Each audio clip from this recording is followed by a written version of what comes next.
Beru appeared again and asked if he had heard something. Jin-Woo said he had. It was a voice. Not just any voice, but one full of malice. It was the sound of a villain practicing his monologue. And there it was. A massive chained-up giant in the middle of a chamber talking like a rejected prophet. It started begging for freedom and throwing shade at the rulers like this was ancient Twitter beef. But when it locked eyes with Jin-Woo, it froze. Jin-Woo was not the guy I was expecting. Seeing his pathetic state, Jin-Woo asked who did this to him. The giant answered without hesitation, telling him that this was the ruler's doing. The giant told Jin-Woo that the rulers were using him to set up a bigger war. Jin-Woo wanted answers in the past. He said he'd tried talking to monsters before, but none of them ever told him where they came from, but this one seemed different, so he asked again. What did the giant know about the rulers? The answer was simple. The rulers and monarchs were beefing like two toxic exes, and Jin-Woo was caught in the middle. When he asked if that meant the giant was also a monarch, the dude said yes without even blinking. Then came the worst part. The monarch said both sides wanted Jin-Woo either dead or worse. The giant then told him that he didn't have enough power to deal with either side yet. What he needed was influence. Jin-Woo was not buying it. The giant could say anything while stuck in those chains, so he demanded proof. The monarch said he would make him believe and started speaking in some creepy magic language. A message popped up saying the king of giants, Legia, just activated Oath of Truth, and now both sides were locked in a no-lie zone. Legia begged again for freedom, offering backup against future ops. Jin-Woo tried to lie and say he trusted him, but the system slapped his mouth shut like, nope, not allowed. Legia grinned and said, "Welcome to the Truth Club, bitch." Mr. Aura Farmer stared at the giant and asked the obvious question. Why do you talk like a normal person? Every other creature that crawls out of a gate sounds like it got dropped on the head 5 times in a row. Legia looked confused and asked who he meant. My glorious king explained, the monsters from the gates. The ones that scream a lot and drool like toddlers with trauma. That's when Legia got it. He said those things were prisoners tortured so long by the rulers they lost their minds. Now they were just leftovers with broken brains. But him, he was built different. He was a king. He said he kept his sanity while rotting in chains like a boss raid that never ends. And now he was standing face to face with the one he'd been waiting for. My glorious king didn't let up. He wanted receipts. What about the shiny-winged freaks in silver armor? Were they part of the ruler's squad? Legia confirmed that they indeed were part of the ruler's army. Jin-Woo then asked the most important question, and then he asked Legia, why the hell were the rulers unleashing monsters on humans? Legia said the rulers weren't just bored, they were prepping Earth for war. Their goal was to turn the entire planet into a battleground for their beef with the monarchs, and they were doing it sneakily, feeding magic into the world bit by bit. That's when the light bulb finally exploded for my glorious king. If the monsters were disasters, then the magic they leaked wasn't a curse, it was fuel. Everyone had been drooling over magic stones and energy gems, thinking they were hot loot, but those were just breadcrumbs leading to a war zone. Legia laid it out clean. The rulers were using the blood of mana users to force-feed Earth some magical protein, bulking it up so it wouldn't break the moment the real fight started.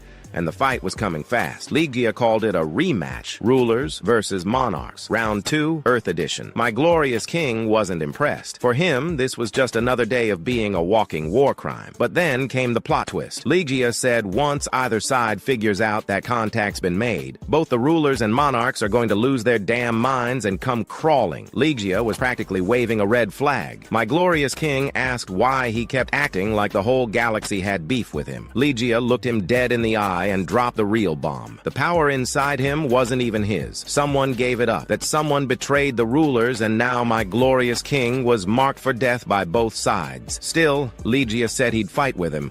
Ride or die loyalty, even though they just met. My glorious king stared him down and said what everyone was thinking. If you really want to help, then stop monologuing and join the squad. Become a shadow soldier and be useful. At that moment, Legia flinched. His eyes locked on something behind my glorious king, and for a split second, he saw the real deal. Not just a hunter, not a monarch wannabe, but the shadow daddy standing tall behind him like death was clocking in for overtime. Legia went pale and dropped a lore dump, telling Jin-Woo that monarchs and rulers weren't like regular mobs. Once they died, that was it. No shadow revival, no second chances. Legia tried to lock in that alliance deal again, asking if that was enough to earn his help. Jin-Woo moved forward, weapon in hand, understanding the stakes but still feeling that itch in his brain. He can't shake the feeling that something was off. So as he started breaking Ligia's chains, he hit him with a casual, "You'll stay with me, right?" Ligia swore on his non-existent honor. Of course, Monarch Code Bro deals are absolute and fair,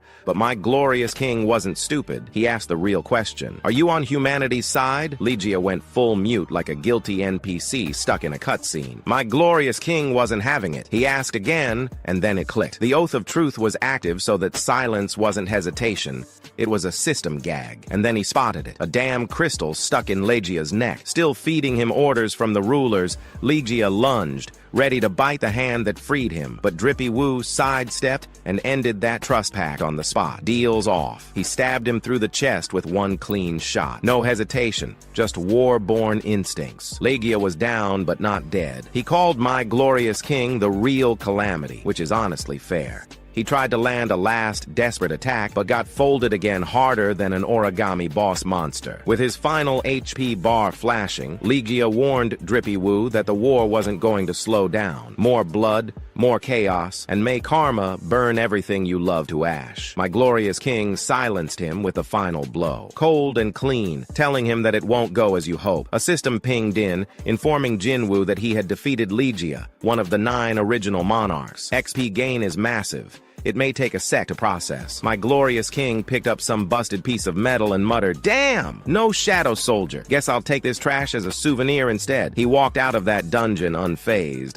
leveled up to 122. Cut to America. A chopper landed, and Director Brennan and Ms. Selner rolled up on Christopher Reed, one of the top dogs in the hunter world. Chris was like, "What's this surprise party about?" Brennan said. "We got business. Sit down and shut the door." And then Selner dropped a psychological nuke, telling Reed that someone's going to try to murder you soon. Christopher went full American ego, saying, "Nobody's got hands like that." Flexing his title and being full of himself, he told Selner, "I'm a national-level bitch. I kill for cardio." But Selner stayed dead serious. She told Reed that she had a dream about him where he was surrounded by men, and not in the fun way. Christopher looked ready to throw her out the window, but something made him pause. He asked, "If I take this seriously, who's supposed to protect me?" Selner had the answer. The only man alive who turns monarchs into kill streaks. My glorious king. Meanwhile, back in Japan, Drippy Woo stepped out of the dungeon looking like he just punched a god in the throat. I had to kill the king, he thought. That pressure was insane, even with Ligia nerfed by those freaky chains. Good thing I saw through that manipulative bastard before it was too late. Soon news hit the timeline faster than cancel culture. All the giants in Japan were gone,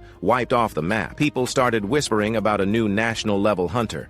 But my glorious king didn't care. The whole world was now watching, and not just Korea. The last giant that escaped got clapped by China's top hunter, Liu Zhugong, who pulled up and handled that overgrown statue like it owed him money. Back in Japan, the old man running their hunter association finally decided to stop hiding and turned himself in. Matsumoto probably realized being shady during the Jeju raid was not going to age well with the internet. Across the ocean in America, the vibes were way too good. Hunters who just came back from clearing an S-rank gate were already dressing up for a massive party paid for by Uncle Sam. The Scavenger Guild was living it up, talking about how extra the government went for this celebration. Then Big Daddy Thomas Andre showed up with his tank build and casual menace energy. He smirked at his guildmates and said, "You did not forget about our bet, right?" He pointed at a dude who clearly did not want smoke and asked what he wagered. The man panicked and said he bet nothing. Thomas stared at his tie and said, "That tie looks real nice, bro." The man immediately regretted his fashion choices. Laura tried to balance out the chaos by hitting Thomas with a reality check. She looked him up and down and said his expensive tie did not match the loud Hawaiian mess he was wearing. Thomas gave up on the tie right then and there,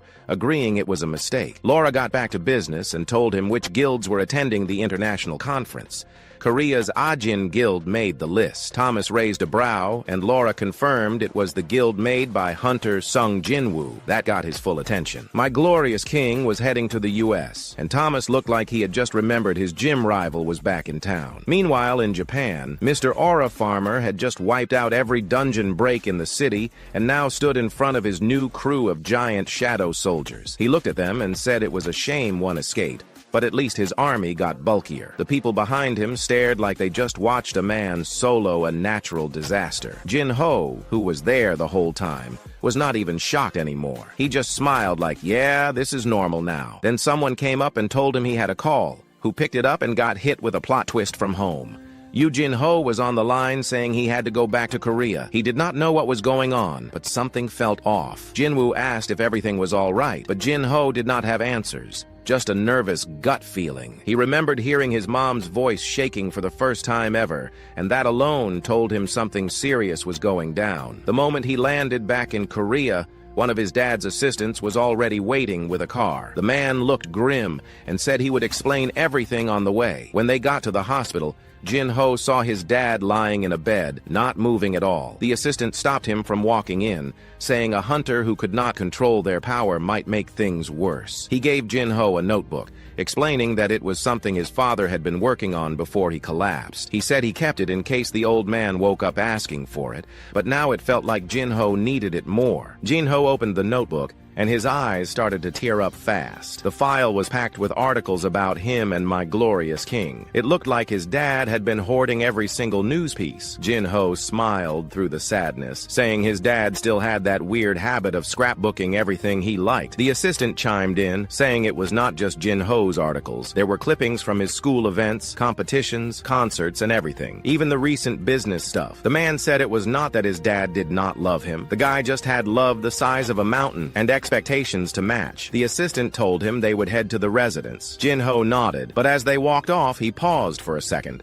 like his spidey senses kicked in. He turned around, expecting something, but saw nothing. He shook it off and walked on. The assistant asked if he was good. Jin-Woo just said it was nothing and kept going. Once they were gone, my glorious king uncloaked right in front of the hospital bed. He had been there the whole time, watching silently and invisibly. He looked at the old man lying there and sighed, saying this was making him feel emotional. Then he popped open a bottle of healing juice like he was about to revive someone in a boss raid. Outside the hospital, Jin-Woo's sister, Jin-Hee, arrived. She was trying to hold it together, but as she walked past the hallway, she thought she saw someone familiar. She ignored it and kept moving, but when she stepped into the room, her jaw dropped. Their dad was sitting up and looking straight at her. She instantly broke down in tears. Doctors rushed in to explain, and even they looked confused. They said he had come out of what was supposed to be a permanent coma, something they had never seen before. One of them muttered that the media was going to go wild trying to explain this miracle. Outside the hospital, my glorious king stood alone and whispered, "Happy birthday." Jin-Woo is a little early. He then turned and started heading back to Japan, but when he checked the shadow exchange skill, he saw the timer still had almost 2 hours left. He thought about what to do, and for a second, the idea of seeing Mommy Cha popped into his head. He immediately rejected that and decided to find a dungeon to murder instead. While that was happening in the US, Christopher Reed was dead asleep in his fancy house. He suddenly woke up feeling weird, like the air itself had changed. He walked down the hall, and it was way too quiet. He picked up a wine glass and threw it. The glass shattered, but there was no sound. That was enough to confirm something was very wrong. He looked around and asked who was messing with reality. He remembered the card from Michael Connor and the warning from Lady Selner, which now felt a little too accurate. Michael told him to call if things ever felt off, and right now everything felt off. Then the vibes got worse. A man appeared out of nowhere with some creepy backup behind him. Christopher demanded to know who they were, but the man was busy talking like he was monologuing for a movie. He said Christopher would lose everything if he kept being soft on humans, and then called him a fragment of light. When Christopher pushed back, the man ignored him and said he was talking to something higher up the chain.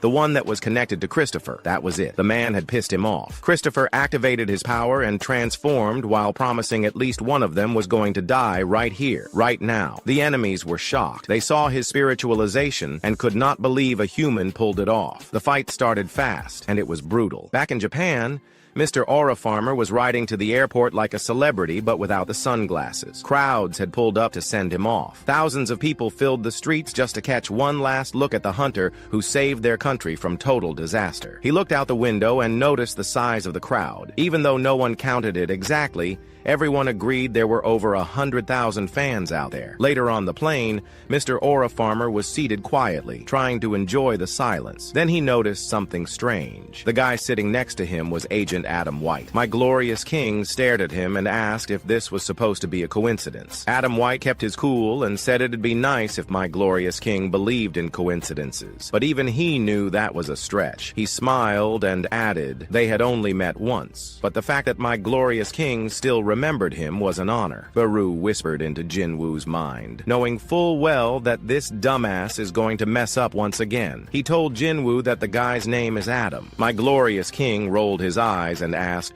weren't the negotiations already scrapped? Adam admitted it was unorthodox to just show up like this, but he had something serious to drop. My glorious king asked straight up if the U.S. had failed to stop the S-rank gate. Adam shook his head and said that part was already handled. Then he showed a video of flames consuming a house, firefighters going full power and still getting nowhere. The audio came through. This isn't a normal fire, we can't put it out. My glorious king frowned. What am I supposed to be seeing here? Adam told him to keep watching and then hit him with the bombshell. Christopher Reed had caused the entire blaze. And not just that, they'd sent in 1,800 firefighters and 14 elite hunters to clean it up. Drippy Woo asked the obvious, was there a battle? Did Christopher lose? Adam nodded, saying it sounded insane even to them, but yes, Christopher Reed was already dead. He handed over a photo of the Hunter Bureau's prime suspect, and just like that, my glorious king snapped. Adam floated into the air like he was a training dummy, and the entire plane got real quiet. My glorious king's voice dropped dark and heavy. You think this is funny? You think you're walking out of here after this? Adam stopped the agents from retaliating and said the man in the photo came out of a dungeon, which meant he might not be who they assumed. My glorious king told him to explain fast. Adam said the man's mana didn't feel human. It matched the wavelength of monsters, and he'd assaulted an S-rank hunter during an interrogation. That same guy was involved in the Hunter Bureau explosion from a few months ago, the one that made headlines worldwide. My glorious king stared Adam down. Did they think this was connected to his dad? He finally released him, letting Adam drop like a bag of regret. Adam coughed, gasping, but kept talking. The suspect had knocked out multiple high-level hunters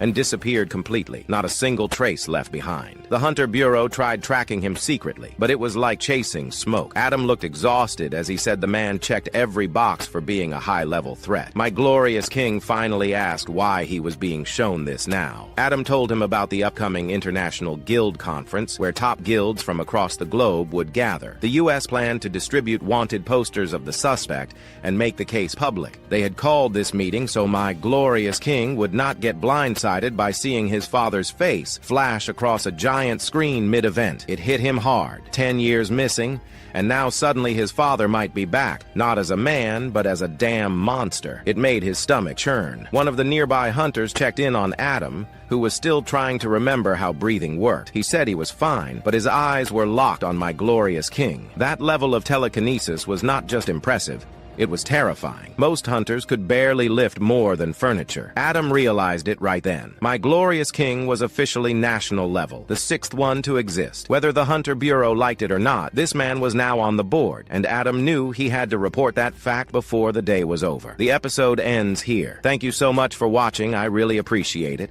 If you haven't subscribed yet, please consider subscribing. Thanks again for your support, and I'll see you next time. After that truth bomb by Adam, Mr. Aura Farmer sat on that boring plane ride thinking how his father, who apparently was on a milk run for an entire decade, had come back, but not as a person, as a monster. This new information fucked up his head, so my glorious king just stared into the void, trying not to snap mid-flight, thinking about how tough those 10 years had been.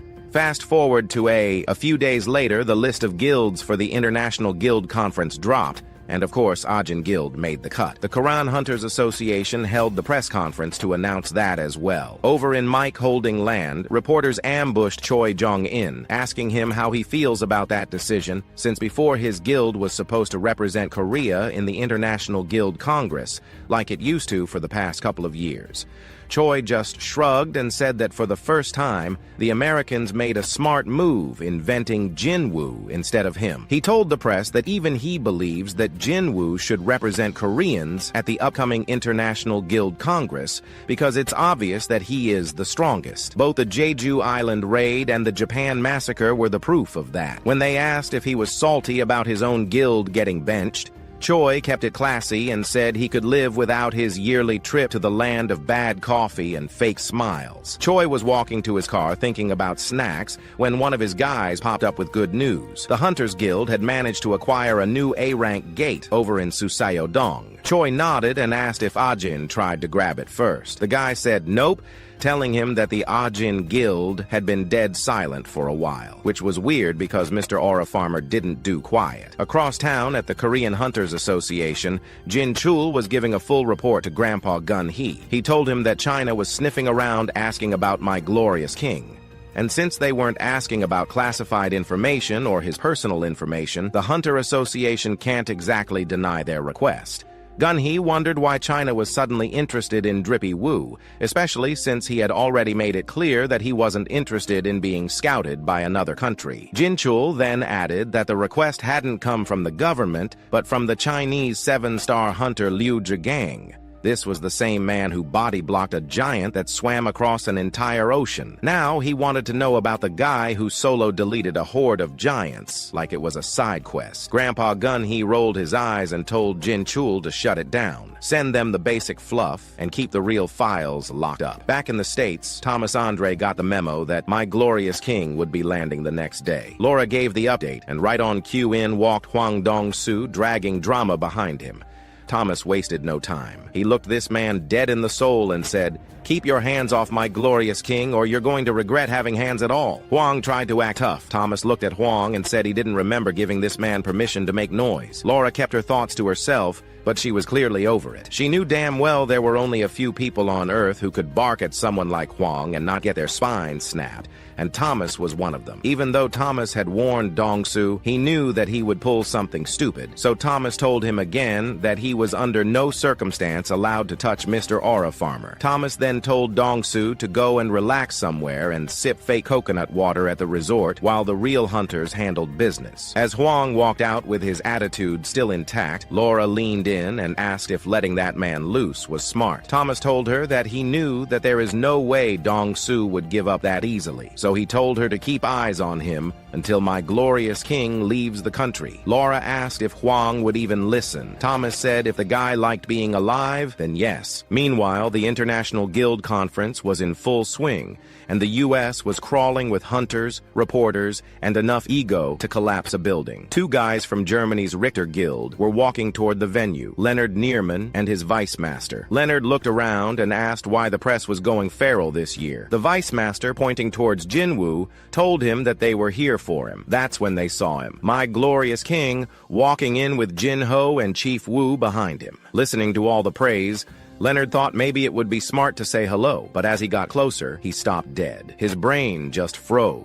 The vice master asked what was wrong. Leonard pointed at Jin-Woo's shadow and said, "Can't you see them?" He had seen my glorious king's powers, and he can't believe that Jin-Woo doesn't summon his shadows, but carries them in his shadow at all times. Leonard muttered that he'd believe it if someone said this man came to start a war with America. My glorious king noticed the weird stare and asked Jin-Ho who that guy was. Jin-Ho said, with all the screen time lately, it was probably just another fanboy waiting for an autograph. Then he turned to Jin-Chul and asked why he was tagging along. Jin-Chul looked at him acting like his soul just left his body, and then he said he was assigned to protect Mr. Aura Farmer. Jin-Ho moved closer and asked him to repeat that. Jin-Chul sighed and said it again. Protecting Mr. Aura Farmer. The word sounded stupid even to him. While the side characters kept being side characters, my glorious king looked ahead and saw someone walking toward them. Adam said they had been waiting. Mr. Aura Farmer asked why Adam was even here since his job was supposed to be in Asia. Adam said that used to be true, but now he had a full-time position handling everything related to my glorious king. Adam told the others they would be taken to their rooms, but Mr. Aura Farmer had to come with him. My glorious king told Jin-Ho to go with Jin-Chul and left with Adam. After walking for a bit, he turned to Adam and asked him if this was going to be about his father. Adam, knowing full well what had happened to him last time he had mentioned his father, told my glorious king that it was nothing dangerous, and that the U.S. Bureau actually held him in very high regard. And honestly, that was the safest answer he could give, because even breathing wrong around Mr. Aura Farmer felt like a crime now. In the car, my glorious king asked where they were headed. Adam said they were going to the main bureau building. He explained that ever since Christopher Reed got clapped, higher-ups were panicking. Adam admitted they were about to dump everything they had into finding a new national-level hunter. Mr. Aura Farmer looked at him and asked if he was on that list. Adam nodded, then pulled out pictures. One photo showed the skeleton of the dragon Kamesh. Another had a runestone taken from the beast. Adam explained that the stronger the monster, the crazier the runestone. He said the Kamesh raid was straight-up trauma for humanity. From the corpse of that dragon, the Bureau extracted a runestone, and they're looking for someone worthy of wielding it. Adam asked what my glorious king thought about the offer, but Mr. Aura Farmer ignored the pitch and told him to go back a slide. He wanted to see the photo of the corpse again. He asked if the body had been preserved. Adam confirmed it. My glorious king said, "Take me there." Adam blinked and asked why. Mr. Aura Farmer hit him with a guilt trip, saying he had played nice with the Bureau this whole time, so this one favor should be easy. Adam admitted he didn't know the exact location, but said that if it was my glorious king asking, the paperwork would basically approve itself. He asked for a few minutes to send a report. Mr. Aura Farmer said if we are waiting, then we are waiting together. I am coming with you.